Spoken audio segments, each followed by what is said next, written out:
Speak Wishart. Thank you very much, Mr Speaker, and can I thank Leader of the House for announcing the business for next week. And given that it's St Andrew's Day tomorrow, can I say to you, Mr Speaker, lang may your lum reek. And it's coming at last, a bit like Christmas without Santa, the festivities and with everybody just that bit poorer.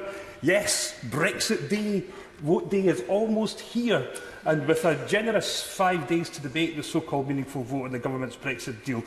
And on it, in the government's deal, is about as much chance of getting through as I have of becoming Lord Speaker or a Church of England bishop. It's already a deceased deal.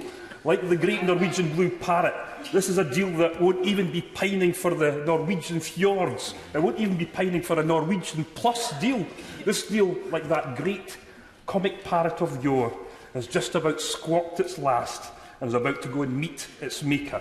And the only question, therefore, is how we do all this. And I'm grateful to the Leader of the House's response about how these votes are going to be progressed. And it will be the Procedure Committee's recommendation that amendments are taken first. So can the Leader of the House confirm that it won't be a binary choice between the devil and the deep blue sea options, and an amended motion, if that's what the House wants, will be put to this House on December the 11th, and we need to know exactly what's going to be in line before we start this debate next week. And it now looks likely that the European Court of Justice, an institution that I know is so beloved of many of my Brexiter friends over there, will say that the UK and this government can unilaterally halt Article 50. That looks likely is going to be its judgment. So are we now beginning just to get to the stage where we can start to abandon this madness, to retain the living standards that we all enjoy, and enjoy all the access that we have with our friends in Europe? And lastly, Mr Speaker, the Prime Minister's trailing around the country trying to drum up support for her already doomed deal.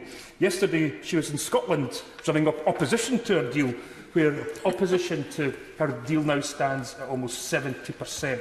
Scotland has been ignored and disrespected for 2 long years throughout this process, and it doesn't even start to address our concerns. This almost pointless debate about a meaningless vote where the conclusion is already made is going to be what we will be considering in the next few days. We on these benches will never support any arrangement that makes our country poorer.